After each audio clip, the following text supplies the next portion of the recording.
April 2002. Arnold Schwarzenegger begins filming T3 Rise of the Machines, the latest installment of Terminator, one of the most successful film franchises of all time. At 55, Arnold is one of the highest paid stars in Hollywood, but his influence on the movies goes beyond the numbers. He certainly changed the face of the action hero. Each generation comes along and adds a little more to it. Smith, Wesson, and me. Nowadays, people are expecting their heroes to be bigger than life. But Arnold's also brought bigger than life to real life. We're gonna go and pump it up. Let's do some push-ups. Watch the governor do push-ups here. Very good. You're doing very well. His place is secure as being the father of the new wave of pumpology. His face has appeared on thousands of magazines published in hundreds of languages worldwide. By sheer force of personality, he brought muscles into the mainstream. He kind of made it almost glamorous in a sense. And what's interesting is the culture then changed. And Arnold was the icon. He was the guy who went first.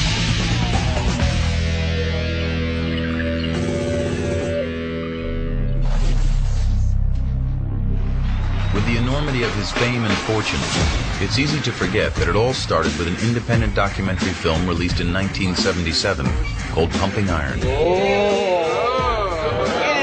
The film introduced the world to a character every bit as amazing as the Terminator or Conan would turn out to be. That character was Arnold Schwarzenegger himself. What we were doing is making a story out of bodybuilding, and we had the priceless opportunity of being able to craft a subculture and to really define what it was. Before Pumping Iron, bodybuilding had a big image problem. It wasn't taken seriously. Bodybuilding was on the back of comic books. And there hasn't been such a flexing of biceps since Popeye downed his last can of spinach. It had kind of a stigma attached to it that it was guys who were insecure or people that were trying to overcome inferiority complexes in dark dungeons. In other words, freaks and fools. But in Pumping Iron, director George Butler was able to smash these old stereotypes and replace them with something new to bodybuilding: personalities. Of course, it didn't hurt that his star was Arnold Schwarzenegger. And I remember being a little kid and watching and going, well, that guy has a funny accent. But he sure is big. To see competition, to see these guys and how these guys play these mind games with each other was fascinating. I watch you. I watch you too. Oh, with the barbell above my head. I'm not nervous at all. You certainly got a vibe of Arnold's charm, his charisma. Can you imagine the feeling I have 6 times Mr. Olympia? Before that, I think that if you had a muscular body, it was that's all you were about, is the muscle, the muscle, the muscle. But after Pumping Iron, you could have character, you could have charisma, you could be funny. If boxing had Ali, bodybuilding was going to have Arnold. He was controversial. The pump. It's as satisfying to me as having sex with a woman and coming. He was charming. How about that, huh? Can you do that? And like Ali, he was a natural-born salesman, selling not only bodybuilding, but his own persona. Do you work out every day? Every other day? I would say 6 days a week. 6 days a week? With weights. And I run 3 times a week and then do other exercises that we shouldn't talk about here in front of the people. You sly dog. I do everything. But Pumping Iron did more than legitimize bodybuilding. It was at the leading edge of the fitness revolution. By the late 70s and early 80s, Americans, inspired at least in part by the muscularity they saw in Pumping Iron, were joining the bodybuilders at the gym. It became a social circuit for the first time. It became a great place to meet people at the gym. The last place in the world you would ever expect to meet your future missus is at the gym. Never happened, but it did. The guys are going, oh, yeah, I'll hang around here. This isn't bad. I'll get in shape just so I can hang out here. But as America was heading into the weight room, Arnold was heading out. Propelled by a wacky idea, he thought he could parlay his bodybuilding into Hollywood stardom. I like acting very much, so maybe I can have a new career there, who knows. It was a long shot. The bulging physique that had served him so well in competition had nothing to do with the traditional Hollywood handsome. This is something else that I wanted, because I said, look, he's not going to be, you know, wearing briefs and flexing on The Tonight Show. And he said, I'm not asking him to do that. But the fact is that he is known for the fact that he's got the body that he's got. In the old days, the audience knew the hero was big and strong because the script said so. That's the man I'm after. I remember when I first started acting in the early 50s, not many actors worked out at all. You know, they did it in a certain way, the way they walked, the way they jumped on a horse, and all those kind of things. They sold how studly they were. During the 50s and 60s, you could get away with murder. You can say, okay, Superman had the muscles sewn on.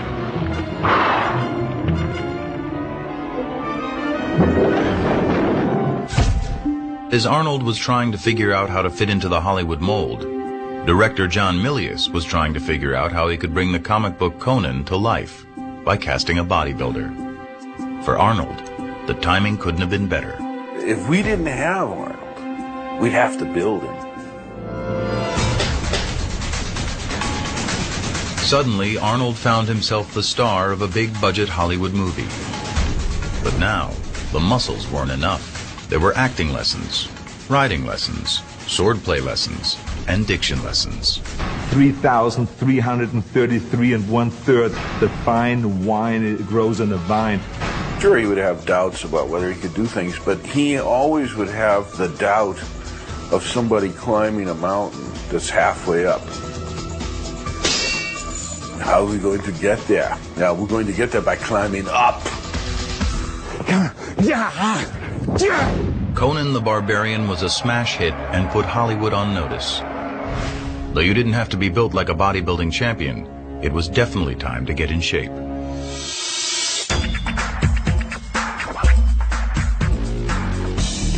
Arnold comes along and the bar gets moved from there to there.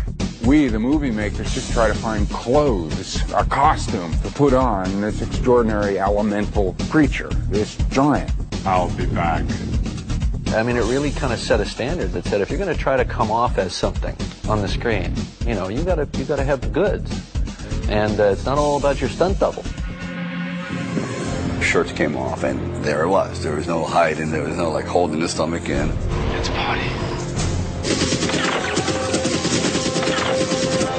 In the 80s, the studios produced a string of action movies all starring muscular heroes. Audiences, weary of the sensitive 70s, ate them up. We were like the new action heroes of that era. All of us had one thing in common. We showed the physical development. We love cheering that because we can appreciate, we in our hearts know what it takes to get that. Man wanted to go to see a movie that had tremendous action, where they could sit back and say, wow, yes, he takes care of the job, and kind of live through you in a way. I think they were movies that celebrated men.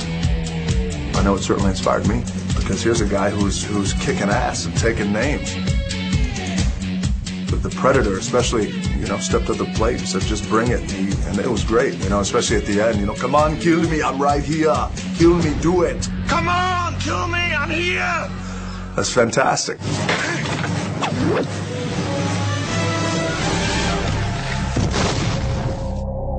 Now being strong and muscular was not only okay, it was celebrated. A new generation raised on action movies hit the weights in order to avoid being called girly men. Where's the Bob? You are. I think people were being swept away by the films subliminally, and then all of a sudden it just hit. Hey Arnold, look at this. Yeah, how about this? Oh, you guys make me sick. This is what you have to do, like this. Suddenly it seemed everybody was in shape. From a few darkened gyms in the early 70s, an entire multi-billion-dollar industry erupted. Normal, everyday people were signing up in droves to tighten, tone, shape, and sculpt at fitness palaces filled with gleaming chrome muscle-making machines. bodybuilding and physicality became kind of like a hip thing. It's okay to be proud of your body. And even people who didn't necessarily want to be as big as Arnold Schwarzenegger, who didn't have any aspirations of becoming Mr. Olympia, but just had aspirations after seeing him about getting in the gym and saying, you know what, I just want to get in shape. And it's not only men pumping up. In movies, muscular female stars are now in on the action. In the fashion world, magazine ads sell pecs and abs as much as they do underwear. Rock icons have gone rock hard, hiring trainers to turn them lean and mean. In sports, athletes who have been told for decades to avoid getting muscle-bound have learned better, because big means strong, and strong is good. So boxers are now trained by bodybuilders, as are athletes in tennis, basketball, even golf. Professional Olympic teams hire strength coaches to build brawn. But it's not only athletes. Remember when the elderly thought lifting anything heavy would cause a heart attack? No more. Study after study shows that strength training can improve cardiovascular fitness, strengthen bones, increase flexibility and balance, even fight diabetes, arthritis, and depression.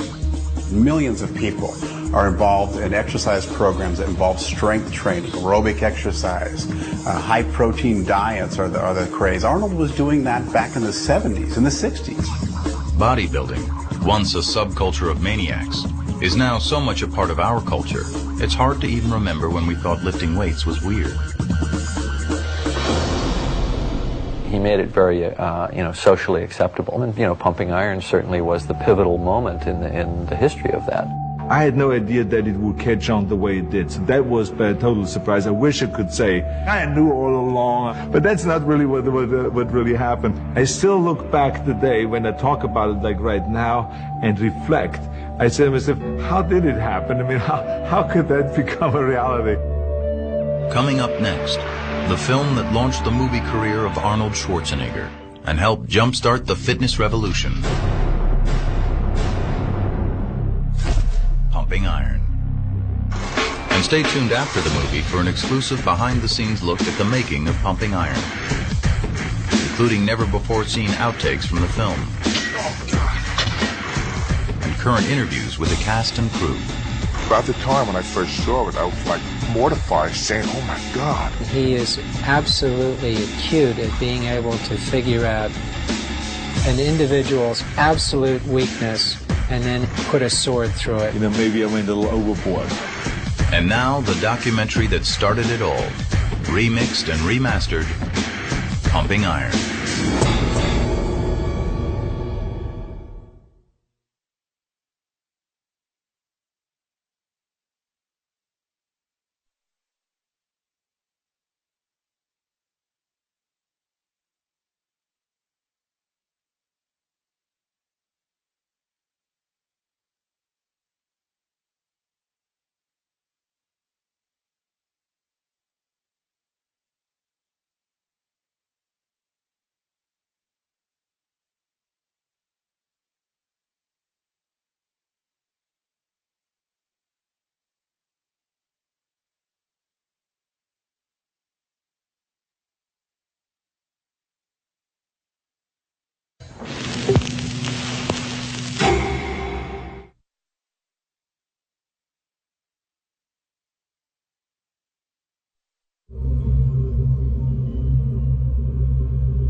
Long before the phrase pumping iron became part of our everyday fitness vocabulary, it was the title of a low-budget documentary that would defy the odds to become a cult classic. On the 25th anniversary of that film, Cinemax presents the story behind the making of Pumping Iron, the film that introduced the world to a charismatic 28-year-old bodybuilding champion known as Arnold.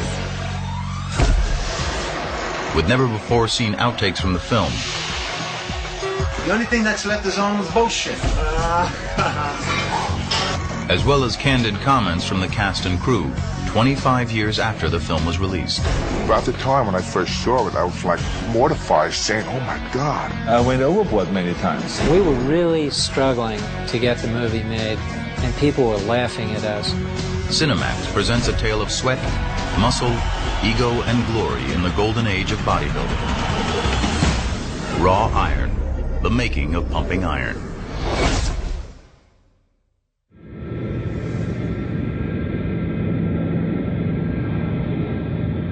February, Columbus, Ohio.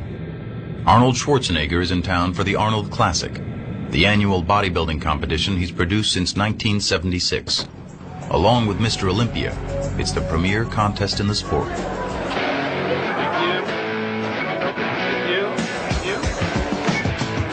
Bodybuilding has come a long way since Pumping Iron was released in 1977. The contestants are bigger than ever, and so is the stage show. The Arnold Classic is an extravaganza to rival any big-ticket rock concert. And bodybuilding's become big-ticket too. These days, more than 175,000 bodybuilders compete in 169 countries. Today, Schwarzenegger is here to hand out more than $400,000 in prizes. But he's also here to see some old friends who have gathered backstage. Many of the original bodybuilders from the Pumping Iron era. Bill Grant, Ed Corney, Mike Katz, Franco Columbu, and Lou Ferrigno. Hey, how are you? Good to see you. Terrific. There was camaraderie. We helped each other. We trained each other. We were part of a family. Where's your son? Where's Michael? Right there. Michael, come over here. Oh, good. Michael. How's it going? Okay, good to see you. 25 years ago, we saw in Pumping Iron, we saw the little Michael. He was 3 years old. And then he made you pose. Remember, he made you hit shots. Ooh, it's hard. Feel this muscle, how hard that is. Just everyone is so huge. What's going on here? I'm the Still got it. 25 years. Can you believe that? Pumping Iron. It changed my whole life. Are you going to give him all the wrong advice? It's not that hard for me to give him the wrong advices. No, only the right advice. It was so much fun and enthusiasm. Great. Oh. It was incredible. Let me tell you, she said, now she's his mother talking about my mother. He's talking about pumping up. He's talking about pumping up. He's talking about psyching me out. You couldn't shut me up then. You can't shut me up now. No, it's always the same. Nothing has changed. Whenever I think back on the Pumping Iron days in the 1975 when we did this movie, I definitely miss it.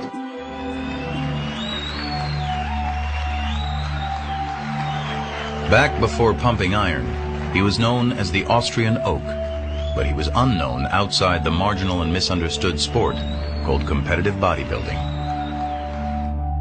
It was a tiny little world, and 300 people would come to the contest that night. They would go crazy over Arnold Schwarzenegger, so he was king of 300 people. It's just that Arnold hadn't burst out of that world yet. Photographer George Butler and writer Charles Gaines were fascinated with the bodybuilding subculture and collaborated on a book they called Pumping Iron, which featured the young Austrian bodybuilder. Butler wanted to turn it into a film, but Arnold wanted to retire. Since moving to America in 1968, he'd won the sport's top prize, Mr. Olympia, an unprecedented 5 times, and he'd had enough. George Butler came to me and says, I have a great idea. We should do a movie. But it only will work if you're in it. And if you retire now, you can't be in it. So that doesn't work. Butler knew the weird and wacky world of bodybuilding had all the makings of a fascinating movie. But how to get investors aboard? It would be a tough sell.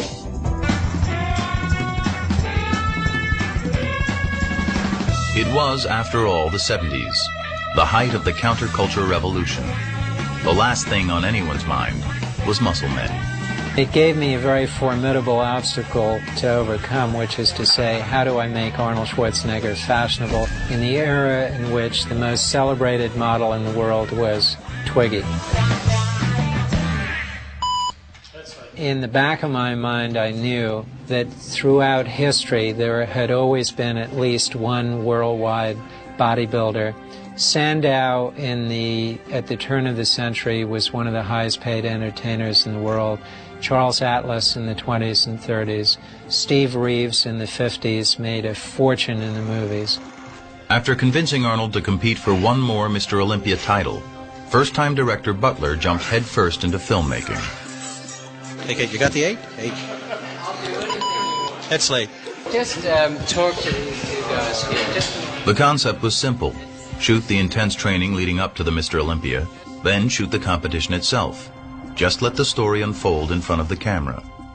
He started by shooting a test film for investors. In this never-before-seen footage, the first frames ever shot for Pumping Iron, Arnold pumps up backstage for a posing exhibition.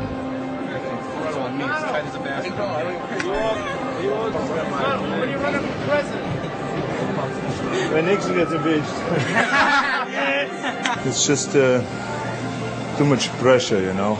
I mean, I'm competing now for 10 years, and after 10 years I feel like it's enough, you know.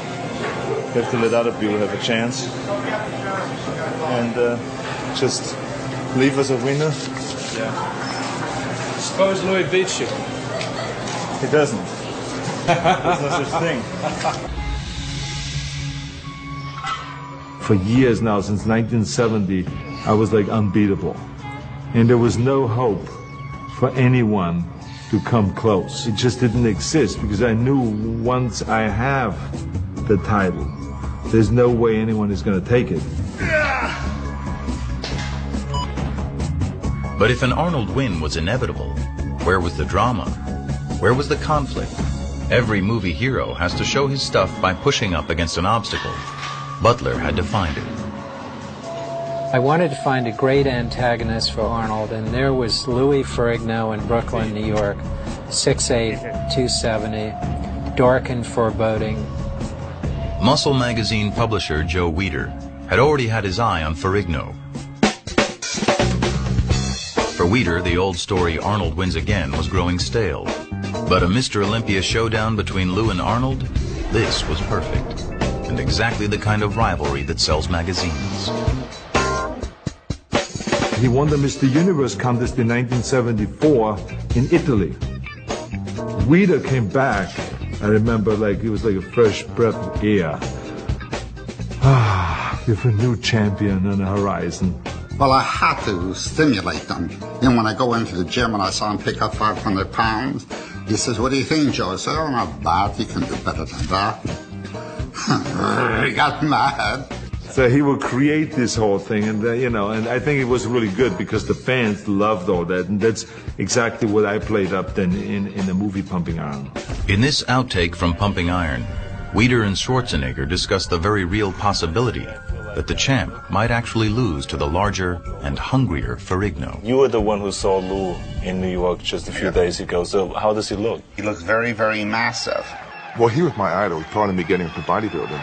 Of course, when you have an idol like Arnold, you want to beat your idol to be the best. Wait till they feed these dogs in Africa. Terrific. Big enough to eat. Butler had his antagonist. Since 1969, nobody has beaten me, so why should he come around now all of a sudden and break my record? I don't know. He's training real hard. Well, you will see. He's massive, and he's built almost like you. No. What happens if you are defeated? To enhance the drama, the filmmakers had to pump up the conflict. This is for the big baby, Louis. This is where documentary filmmaking is so effective, because you can do something with real people that a novelist just couldn't imagine. You create dialogue and hostility towards one another in order to make the movie more interesting. If it is just a sport, that you can see for 10 minutes and then you have seen it all. But if you see the personalities and you can follow them. A showdown was set. The Golden King versus the Dark Prince. Well, I was a bit of an outsider at that time in that world because I was the only one back training in Brooklyn. Brooklyn versus Venice, California. A bizarre beach town. A refuge for artists and hippies, weirdos and wackos. In its own strange way, bodybuilding fit right in. If the sport had an epicenter, it was a legendary Gold's Gym. which is where the filmmakers began shooting. Come on, Franco. What is this bullshit? Yeah. No, side chest, not front chest, Franco, side. Yeah, this thing's changed a little bit when we go to the side. Hey, look, Franco, what you have to do is when I say side chest, then hit the side chest and let it come out. And if you don't have it, don't hit it. No, don't hit it. Don't hit it. We had camaraderie that was incredible. We'd train together. We'd go to the Gold's Gym at 10 o'clock in the morning. That's where everybody would meet. And I mean, the energy that came out of that little gym, it was only about 5,000 square feet. It could probably light up the city of Los Angeles. It's the mecca of bodybuilding. When I got out of here, there was only this little bitty gym sitting out here close to the beach. I mean, it wasn't much bigger than the YMCA where I'm from. It was like a house. And it was only basic weights. That's the only place we knew. That was home to us. The public at that point didn't accept what we were doing. They didn't understand what we were doing. That was one of the joys of doing Pumping Iron, that people could really see that we just weren't big, huge people with muscles. We were all kind of tied together like this. We worked out together, we ate together, we were partying together. Rent was cheap. By day, they trained at Gold's or on nearby Muscle Beach, and at night, they let off steam, often at Arnold's bachelor pad in Santa Monica. The main man is here, guys. The cameras never stopped rolling. Mr. Universe 1975. Cheers to the Mr. World, Robbie Robertson. Hey, wait a minute. Let him hit a double shot, a double bicep shot for this lady here. Hit it quickie. Hit a double bicep shot. Come on now. Come on now. Hit 3 shots. All right. All right.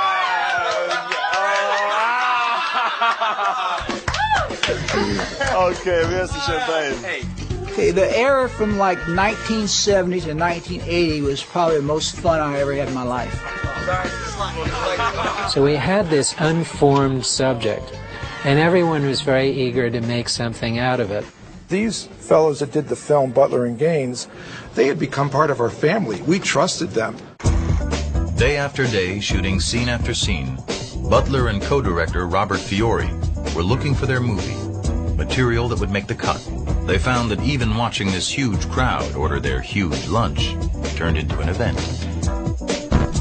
We went to a restaurant where all the ordinary people were sitting, which we called the ordinary folks. And we were sitting there on the table and people were just looking over kind of like, who are these guys? Oh my God. Big steak. Scrambled eggs. 6 eggs over each. The big steak, and I want a tuna omelet. And a tuna omelet? Yeah. Oh, look what he's eating. He's eating 3 hamburgers in one shot. Oh, God, well, who are these gladiators? I mean, they couldn't figure it out who we were, you know? And we loved that kind of a scene, you know, to shock people. The filmmakers often set up situations to see what would happen. So a lot of different chances were tried. They turned Schwarzenegger and Mike Katz loose in an amusement park. Hey, they made a statue of Mike. That is a good one, Mike.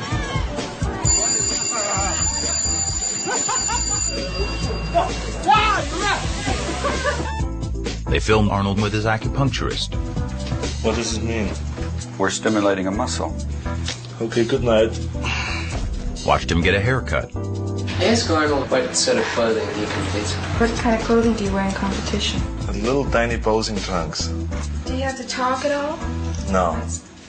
Except if you're the winner. So I talk a lot. Yeah. They were shooting, even overshooting, always looking for material to reveal Arnold's motives, his character, and what seemed at the time to be insanely ambitious dreams. I won the world championships so many times now that I would like to go on, you know, try to be the best in something else. Like what? I would like to get into acting. So there was a tremendous struggle to make this movie really work and to make it really interesting, not only for the bodybuilding crowd, but for the general population. To do that, and to give the film some Hollywood sizzle, Butler approached Bud Cort, the hot young star of MASH, Brewster McCloud, and Harold and Maude. I've never seen so many huge people in my life. That's why I joined the gym. I want to get my blood moving, you know? Yeah. All I do is drive and scream at my agent, you know, so I figured I'd, you know, get my blood moving. The idea was to send Bud to muscle masterclass with Arnold. Am I supposed to breathe before I stand up, during, or after? I know this thing. I hate it. Oh, I crack my neck. And when do I breathe in? Breathe out when? When do I breathe? In, out, right. He was very funny, and he happened to love bodybuilding. You just start thinking about that it's a beautiful exercise and that it makes your legs grow. And Yeah, maybe I do all that psychological shit, but it doesn't work with me. I get pain in my leg.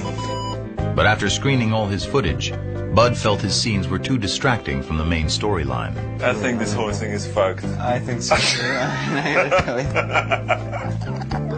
Bud pulled out, asking the filmmakers to put the rest of his salary back into the project so they could finish.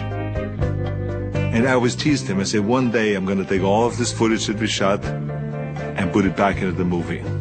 Now finally people are going to see it. Let me show you another exercise. Okay. We did a scene up what we call the Muscle Rock, where we went up in the Malibu Canyons and up to the top of the mountain there where they had the best kind of lighting for taking photographs. So we brought the whole camera team up there.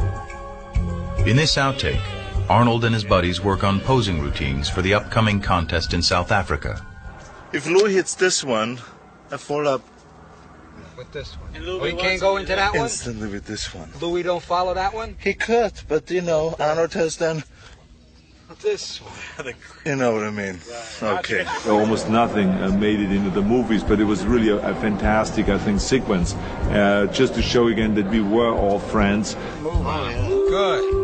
Not bad. Big. Nobody will look at the legs. And the reason why it didn't really work was because when we edited the movie, we wanted to show some kind of a competition. The movie was Arnold, and it was critical to get to the heart of it. And the heart of it was the competition for the heavyweight crown and the conflict with Lou Ferrigno. You're gonna wipe him out! And if he's in shape, fine. I hope he is. The filmmakers moved on to New York. In contrast to the fun and games of Gold's Gym, the Brooklyn setting was a dungeon.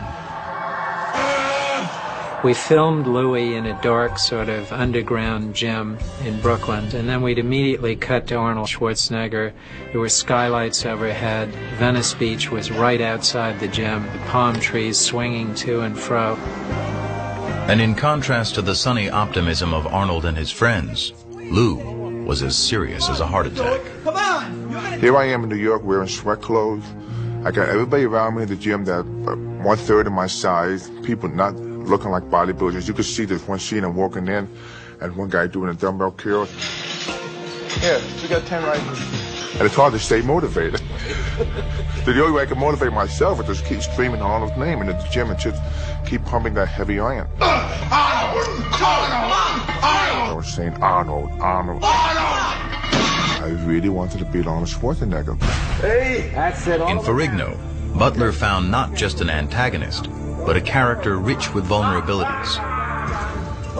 Partially deaf and overshadowed by a domineering father, Lou had everything to lose.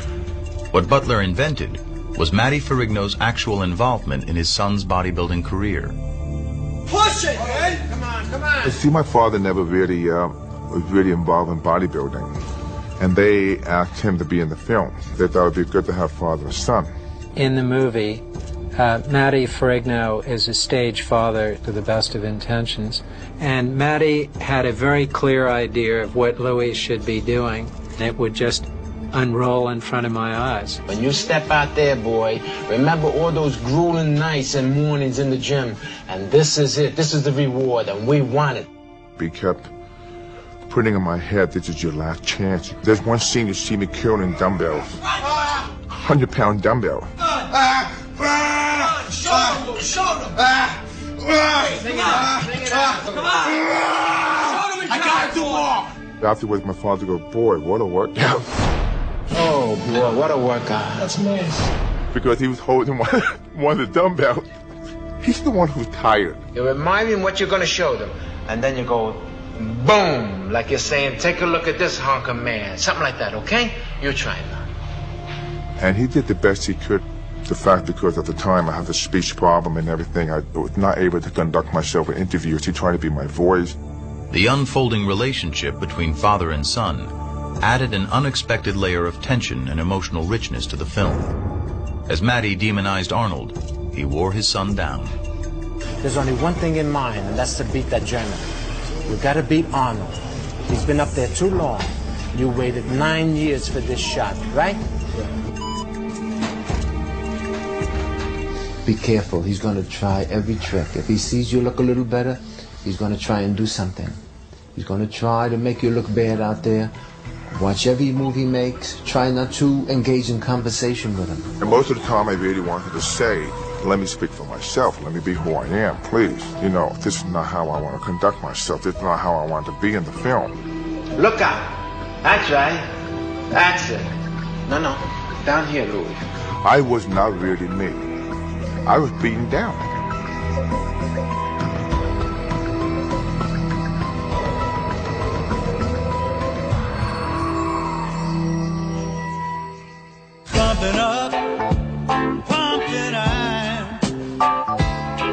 As Butler filmed and shaped his material, blending fact with fiction, the characters emerged as types, heightened versions of themselves.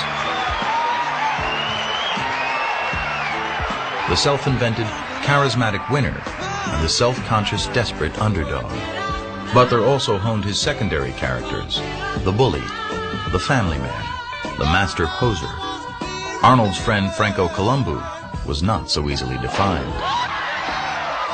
So in 1975, the crew traveled to his tiny homeland in Sardinia to see what might happen. Not much did, except one of the more memorable moments of the film. My town is 2,000 people when they're all in town. And of a sudden, the crew comes there to film my parents and little things I did in the town. And there was nothing to do in the town. I could only walk and lift a car. And that's what I did. I could think, what could I do for the camera? Lift a car.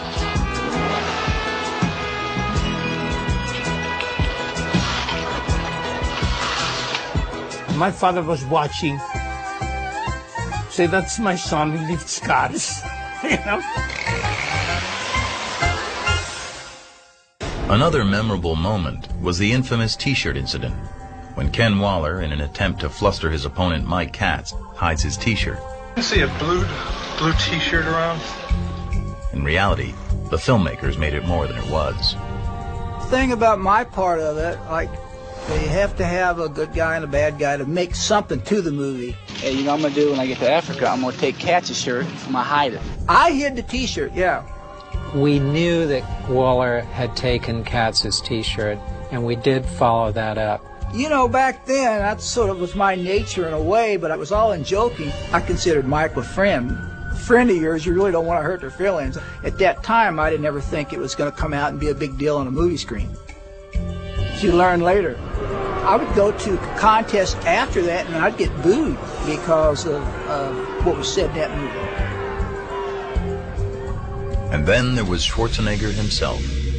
While already supremely confident, he made it a point to pump up his persona while the cameras were rolling. I played the kind of Germanic machine that comes over from over there, like a machine, nothing will stop him. I have to cut my emotions off and be kind of cold. No emotions, no feelings. I want to be the best, and I'm perfectly willing to go through anything to be the best. Anything to psych out his opponents, trying to chip away at their confidence, laughing all the while. I'm not nervous at all. I tried anything and everything to sometimes look like, this evil guy. Franco is pretty smart, but Franco is a child. For me, it was like, I don't care. It was like, it doesn't matter what he says. When I'm on stage, I'm going to show that I'm the best. And I'm still convinced I was at least as good as Arnold on the stage that night of the Olympia, or maybe a little bit better. It doesn't matter if he wins or I win. To be honest with you, he was cocky. To be perfect. It's one of the hardest things to be, you know. He had a right to be. Of course you were competitive. Of course, when it came down to the pose-off, and when it came down to who brings the best body in on the day of the competition, yeah, I was the most competitive. But now, since I'm wiser and older, I've thought about many times if, like, you know, maybe I went a little overboard. But, you know, that's the way I did it then. That was my thinking process then, and, you know, you can't go back and change it. But sometimes I regret it. In an attempt to soften the edges around Arnold Schwarzenegger, Charles Gaines, the author of the Pumping Iron book, came around to draw Arnold out, get him to warm up emotionally, reveal vulnerability. It didn't work, and it never made the cut. Scared? Do you ever get scared? Sure, I get scared. Of what? What scares you? The unknown. He felt like he couldn't get through to me because here I was this kind of one-dimensional guy that was just like made of steel. Of course they want you to be wide open. They want to be able to do that you are soft and that you're able to cry, because it puts them in the same boat and they say, well, he's just one of us. Now, you know what I think you're doing now? I think you're bullshitting now. No. I do. I think you're... What he really didn't realize was not that I was not vulnerable, but that I lived in denial. You know, my whole life. It's always like whenever I felt pain or anything like this, it was like I forgot about it. I dismissed it. For some reason, maybe it has to do with competition, you just clamp down that capacity on yourself. If you carry it too far, what it winds up doing is just cutting you off from the possibility of having a really fundamental reciprocal human relationship with somebody else. So what?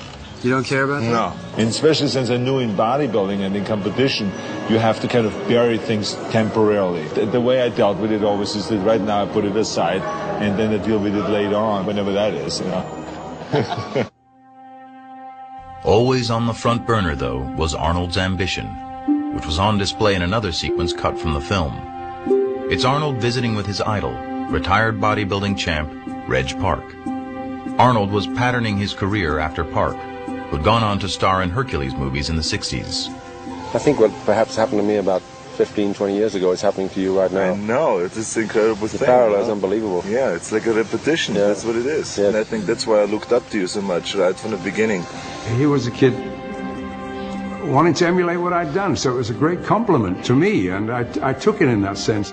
Yeah, I remember in particular this one dream, because I felt like I was dreaming for 8 hours, I mean the whole night, and it was just, it was like, you know, me being a king and staying on top of a mountain, and there was no room left for anybody else up there, okay, just for me. I mean, the whole thing was so much like, you know, a victory dream. The time had come. The Pumping Iron team had shot every scene they could to set up their characters at home. Now it was time to go where they were always headed, halfway around the world to the Mr. Olympia and Mr. Universe contest in Pretoria, South Africa. There'd be no more manipulated outcomes, no setting up scenes. The film crew would now be observers, not participants anymore. The competition was the real thing, and everyone would be playing to win. It was tremendous adventure in those days. You want to go to Africa to make a movie about Arnold Schwarzenegger competing in the first multiracial contest in South Africa, then let's go to South Africa and do it. I mean, we were doing this by the seat of our pants. A revolution in technology, much like today's digital camera revolution, allowed the crew to shoot with more mobile, handheld 16mm film cameras. With unprecedented access to the bodybuilders, the filmmakers set out to uncover the drama that was taking place behind the scenes. I think that the wonderful part about the film is that we didn't really feel, because of our comfort and trust in the people that did the film, that the cameras were even rolling. So I think you got that real honest, down-to-earth kind of emotions and feelings. Roger Walker, Australia.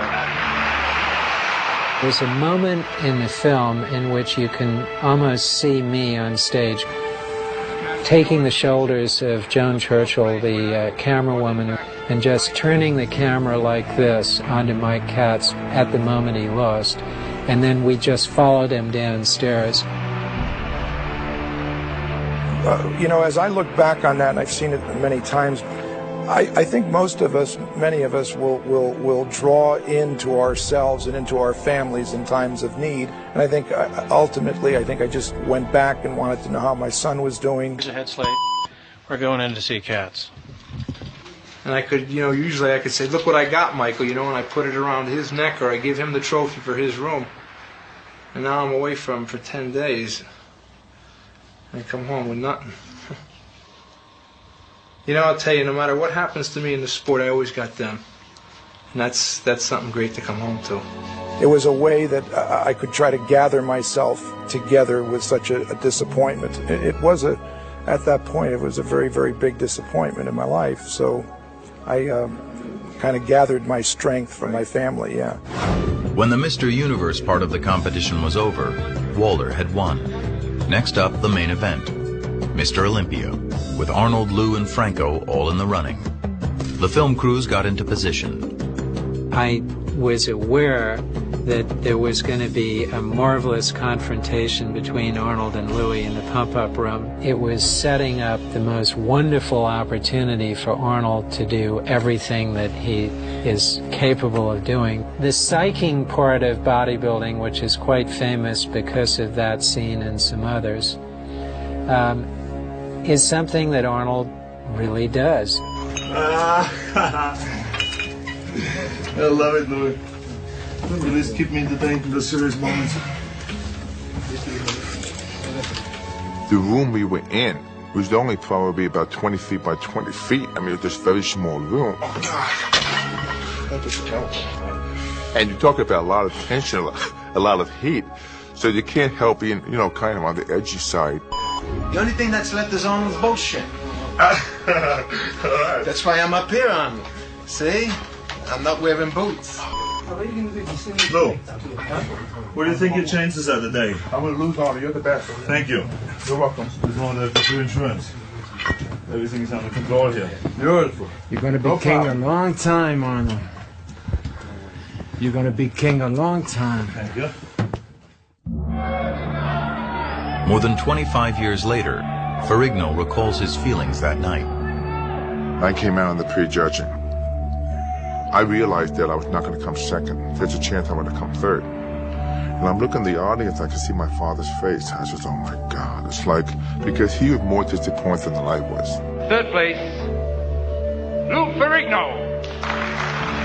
I tell you something, what that boy of yours has done in a year, it's fantastic. We tried, but you keep going. Very wonderful job. Good job. Wonderful job. I knew that I was going to retire. And I would like to announce officially that I'm retiring from bodybuilding competition. That was my chance. But history is history.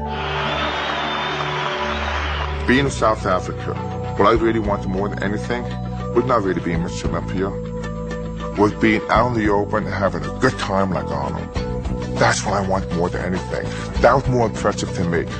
Who wanted to be in South Africa, come second, come third, to be 10th? You were down there having fun, schmoozing with people, shaking hands. That's what I'm doing now because it's taken me many years to see that. But that was my envision. When I saw that, that's the direction I wanted to go. For me to change that, I had to work on myself. The film was in the can. But now there was more than 100 hours of it to be cut down and crafted into a movie. Unfortunately, Butler was broke, having maxed out on his credit cards. After I got back from Africa, I got a call every single day of the week from American Express because I'd succeeded in running up a $35,000 bill, and I had become their most important client. I was rather impressed with myself. Out of desperation in 1976, they concocted an outlandish scheme. They put on a bodybuilding show at the prestigious Whitney Museum of American Art in New York City to try and attract potential backers. We invited Candy Bergen to photograph Arnold. The Whitney thought we might get 300 people, and someone said, there's a pretty big crowd outside. You seen this crowd out there? No, I haven't looked out there. It's big. And I went down and looked, and there were 5,000 people outside trying to get in. Nobody's going to go in until we get a line here. Inside the museum, Arnold, Frank Zane, and Ed Corney were rotated on a turntable in front of the New York City art crowd. It was very sort of high-concept idea. It was a risky scheme, and it was a long, long way from Venice Beach. Moderated by New York Times critic Vicki Goldberg, The event brought together some of the most prominent art historians in the world to watch bodybuilding. We're talking about a subject which is fascinating and quite present before our eyes a lot of the time.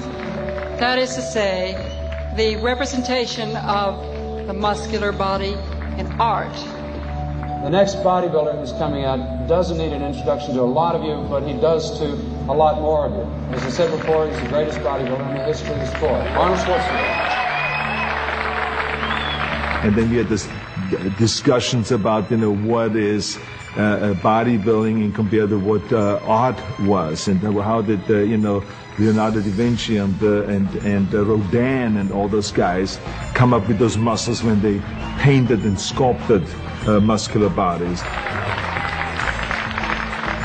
The Whitney couldn't control the event because there were too many people there, so that instead of taking the money and putting it in a cash register, they had to throw the money into a pile on the floor.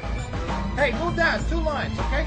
There was a 6-foot-high pile of $5 bills, and at the end of the day, the movie was financed, and the rest is history. The Whitney Museum event proved to investors that the general public just might be interested in bodybuilding. Now, it was time to present pumping iron to the world. Pumping up. On January 18th, 1977, Pumping Iron premiered at New York's Plaza Theater. Feels like flying. Arnold and his friends were now the toast of New York City. Audiences loved the film, and critics gave it rave reviews. Pumping up, pumping up. But for the bodybuilders, it was a surreal experience seeing their private world revealed on the big screen. It was comical to us to see some of the things that come out in that movie. I was a bad guy, and back then I thought that was all right. When I saw it for the first time, it made me very angry because I suddenly saw how it was portrayed. Calm him down. Help him. I was afraid people wouldn't like me. I was afraid people were going to look down on me because the fact that here's a kid from Brooklyn, he's deaf, he can't speak, he looks dumb in the film. What I'm trying to say to you is at the time, I felt like a freak. But it wasn't like that. I didn't realize that within time, everyone embraced me. People come up and say, God, I love you in Pumping Iron, I love you and Arnold. All right. Nothing to say, I just want to eat my cake. Pumping up. It was so incredible to see the film on the big screen. And at the end of the film, when we were sitting in the bus going back and Arnold was joking with Lou, it was almost like breathing out, saying, now we can relax. In a way, it was naive. It was a wonderful opportunity to just hang out together, train together, and be really part of a family that continues to be close and friendly to this day. We all stuck together and had fun doing it. There was a certain kind of a unity there and a certain kind of a camaraderie that was unlike anything else. And that's why when you look at it today, there's nothing else like Pumping Iron. Here we are 25 years later celebrating it, so we must have done something right.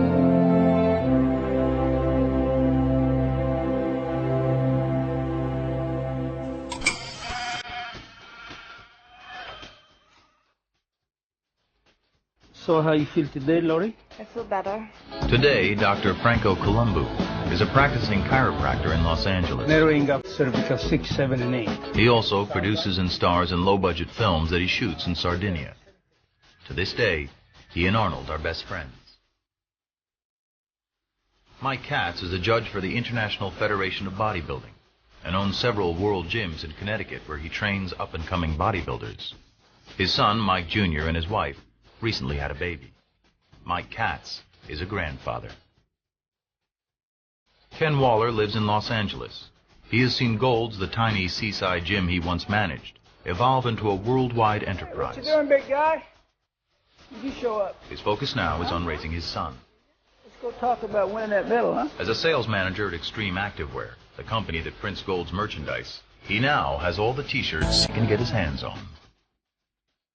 Joe Weider and his brother Ben continued promoting bodybuilding through their publishing empire and through the IFBB. What was once a subculture is now a multi-million-dollar business. Ed Corney works in the fitness industry. He has had some health problems recently, but promises that even from a wheelchair, he can still outpose anyone from the old days. George Butler went on to direct Pumping Iron 2, The Women. He recently directed 2 documentaries on the life of Antarctic explorer Ernest Shackleton. The films have earned rave reviews. Lou Ferrigno went on to a career in film and television, most notably starring as the Incredible Hulk. He's also a trainer to Hollywood stars, and one of the most famous names in the health and fitness industry. The way they eat my cake. Remember that line? Matty Ferrigno retired to Florida and says he's very proud of his son. As for Arnold Schwarzenegger, he went on to make a few bucks in the movie business.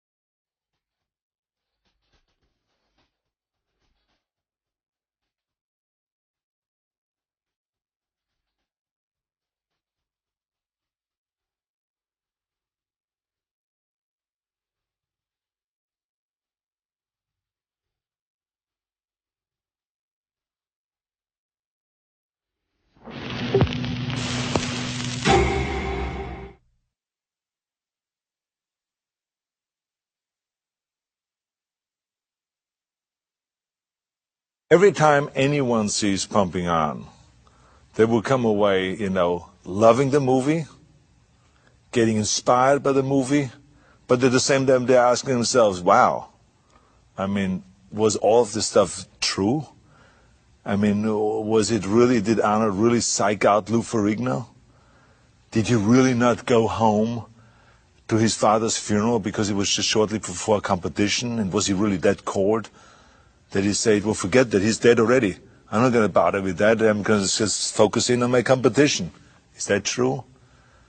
I saw him hanging there afterwards, a celebration party after the Mr. Olympia, smoking a joint. Did he really smoke a joint? And did he, in fact, inhale? Is that true? Was it true that they stole Mike Katz's T-shirt? Was really the psyching out that he was doing on Lou Ferrigno, was that true? So they're walking out with a lot of questions. And so when I go around the country and promote the movie, for instance, even the 25-year anniversary, when the film started playing on HBO, on Cinemax, a lot of journalists called me and says, oh, I just saw this for the first time, and asked me about all those questions. So I think it's important to clarify that there are certain things in this movie that were true, like the competition, the outcome of the competition, the training, the severity of the training, the severity of the pain, the sacrifices that needed to be made, the amount of hours we spent in the gym, the food supplements we had to take, the food that we had to eat all the time, the pounds of meat and all those kind of things. All of that is true. But there were certain things that are not true. And that's why we never call it a documentary, we call it always a docudrama. Because certain things were created in order to make it more interesting. Because it was very clear to us that the only way we could raise the money for the movie, for our Pumping Iron, was by making it more dramatic. All the investors always say, look, the training is terrific, what they are doing is terrific, and all this, but how much can we look at this footage of them doing squats and chin-ups and sit-ups and all this? It's boring. Even though exciting to them, but it's boring to us to watch. So therefore, let's create some drama, some conflict.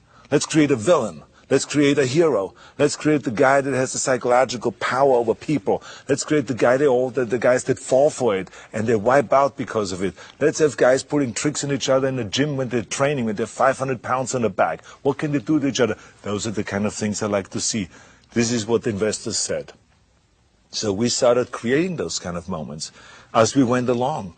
And we had 100 hours of footage that we created during the whole shooting of Pumping Iron, and then edited down to around 85 or 90 minutes. And so there we could take things in such a way that makes it then appear like I was psyching him out. I watch you. I watch you too. Oh, with the bob on the top of my head. I adapted as time went on, and I saw that Lou Ferrigno could not be what was in the original intention, to make him the villain, the big guy that weighs 280 pounds, that trains secretly in a dark room in New York and works himself up to this machine, to this Hulk. and then comes to South Africa and beats the little Schwarzenegger, wipes him off the stage. That really didn't happen. They thought it would happen, or that it could happen.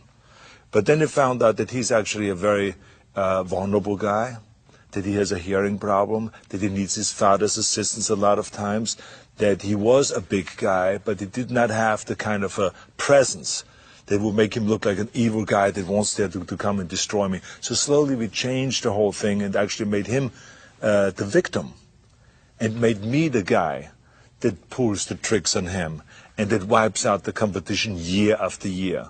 And the more I got into that, the more I started playing that machine.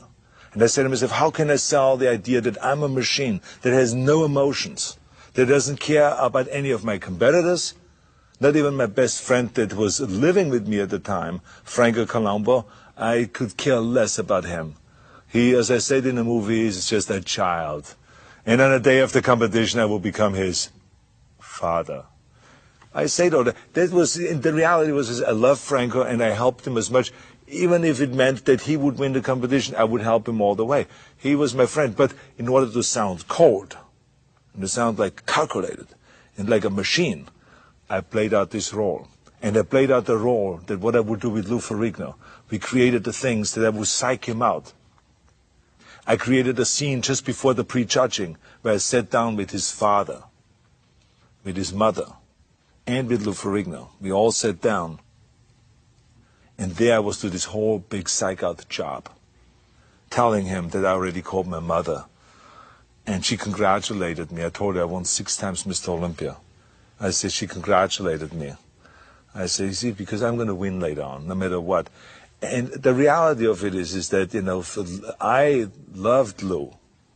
And there was no reason to do a psych-out job on him, because I felt 100% that I'm going to win the competition, because he was just not there at this level yet of competing. He was not ready yet to win the competition, so therefore there was no reason to psych him out. But we wanted to play it that he's really dangerous. He could wipe me out. He's huge. He's gigantic. And I have to now not only use the body, but I have to use the psychology. And I have to psych the father out, I have to psych the mother out, I have to psych Lou Ferrigno out, and I do this whole thing. And so throughout the movie we established that kind of a relationship. So there was another thing that we did in order to really make me be different than the other guys. If you want to be a champion, you cannot have any kind of an outside negative force coming in and affect you. So therefore I have to cut my emotions off and be kind of cold in a way. Then we wanted to sell the idea of how cold I am really, and how I have no emotions. For instance, now I took a story that I actually heard in France. One bodybuilder one time told me, 4 years before, a story about how he never went home to his father's funeral before a competition. How his father died and he just ignored it. And he says, yeah, here to stay focused. So I stole that story. And I said to myself, I have to say that story. People will be shocked.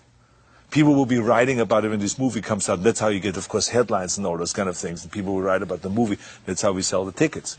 So I said to myself, that's what I have to say. So I explained that I have no emotions.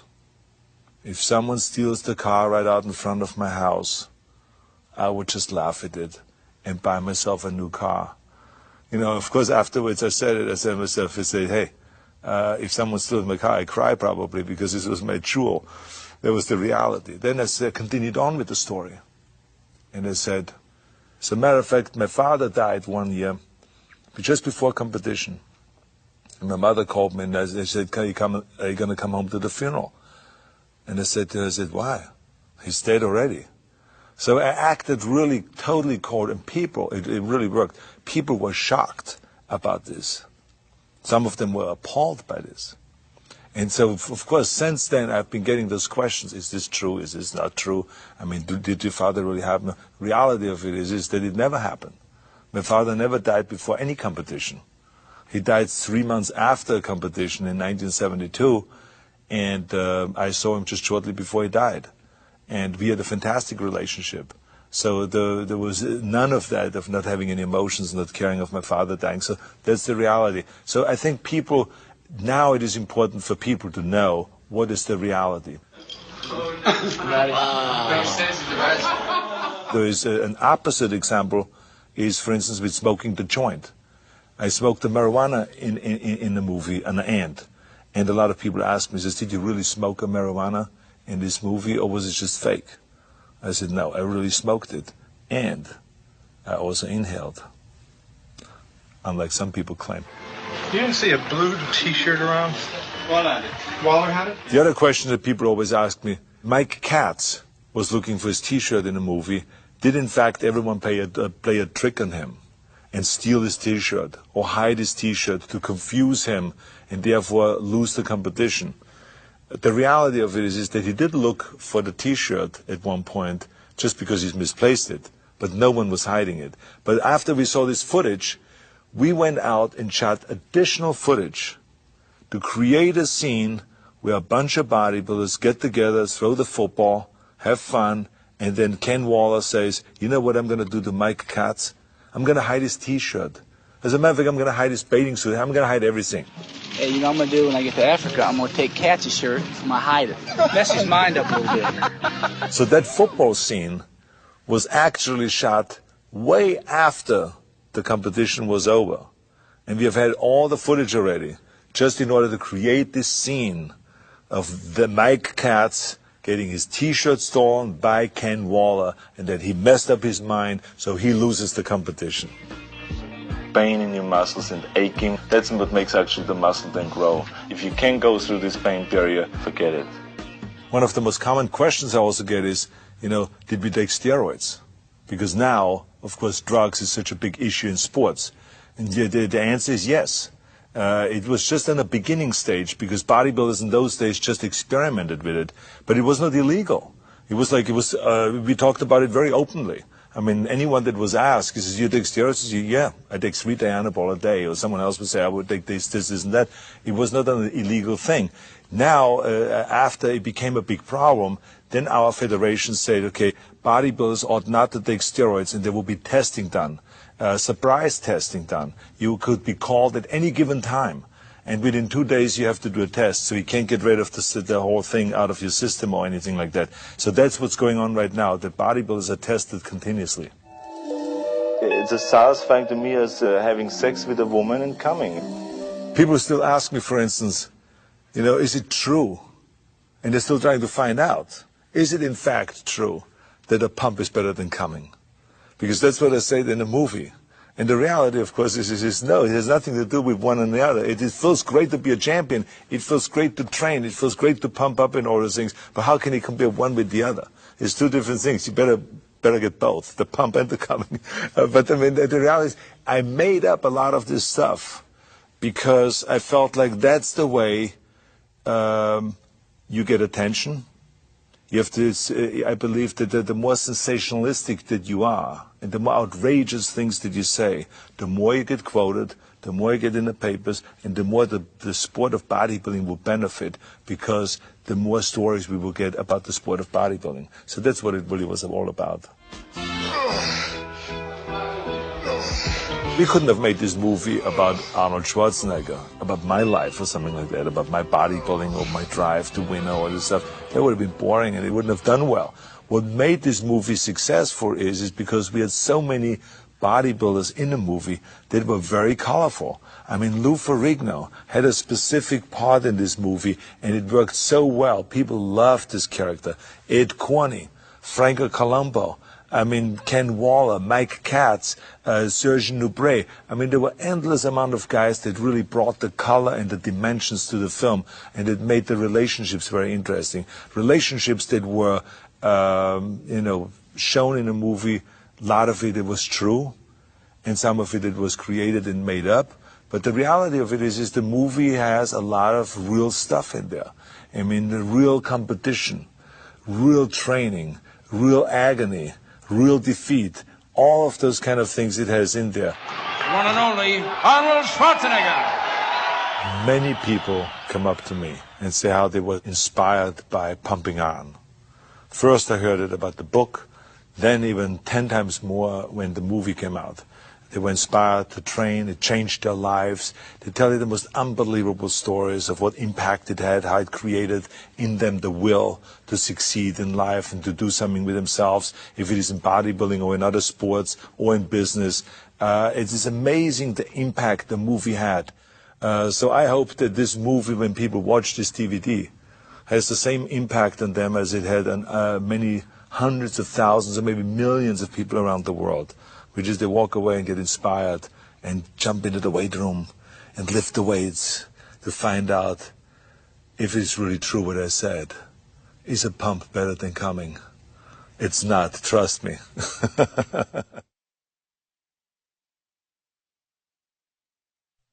Cinemax Final Cut presents an exclusive interview with Arnold Schwarzenegger, star of the classic documentary Pumping Iron. I remember that George Butler came to me in 1974 and said, I want to do a documentary about bodybuilding. And I said, well, it's going to be without me because I'm retired. And then he said, well, I absolutely need you to stay in competition and to compete one more year in order for us to make this documentary. So I competed one more year. One and only Arnold Schwarzenegger. Well, I'm very happy that I did because the movie became, a huge hit. Pumping Iron became a classic. Well, I feel somewhat emotional about this 25th anniversary of Pumping Iron. When I saw some of the old stuff, it brought back such great memories of what a great time we had in the 70s, training for the World Championships, the camaraderie that existed at that time. But at the same time, it amazed me of what I was willing to do. Training 5 hours a day, lifting 50 tons of weights, burning 10,000 calories, and doing anything that it takes to win. The people going to see when they see Pumping Iron is basically, it's a historic kind of a classic movie because it really captures a time when bodybuilding was just coming out of the closet, so to speak, or the basement, and became a huge sport. You're going to see, what it takes for people, what kind of training people are willing to go through. Pump more weight. Let's go. I want to beat him. The pounds and pounds of weights, the tons of weights they're willing to lift every day to become the most muscular man. Anyone and everyone will get something out of this film because it's a film that is really fascinating. And it is about people rather than just about a sport. It's about people. Don't miss Arnold Schwarzenegger and the 25th anniversary special edition of Pumping Iron.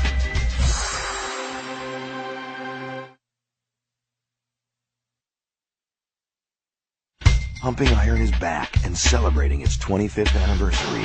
Cinemax caught up with Arnold Schwarzenegger and some other familiar faces at the premiere party honoring his classic documentary. Cinemax has offered to show the movie and celebrate with us all that special day, the day when the movie came out, the year when this whole revolution started taking place. I saw it in 1977, right when it came out. My brother took me to I met Arnold like 2 months later, so I have a special little spot in my heart for this film. It's astonishing that an independent film is getting this kind of reception. I don't think it's ever happened before. Cinemax was there to talk to the original cast. I think it's fantastic because 25 years ago I was here, posing the night of the premiere. My favorite scene in the film Got to be me hanging off his arm. Yeah, that's right. Just like that. There's an original idea, especially to see how bodybuilding makes people stay young. As you see, the way I look 25 years later, I look even younger. We also spoke with some of bodybuilding's current title holders. I think bodybuilding has come a long way, just like everything else. When was the first time you saw Pumping Iron? I was 16 years old. I just joined the gym. I trained for 3 months. The gym owner gave me a tape. Here, you might want to watch it. The favorite part of the movie are my friends that are in it. It's like extraordinary. Each one of the guys has done such a great job after that and has at the same time promoted the sport. Don't miss Pumping Iron 25th Anniversary Special Edition.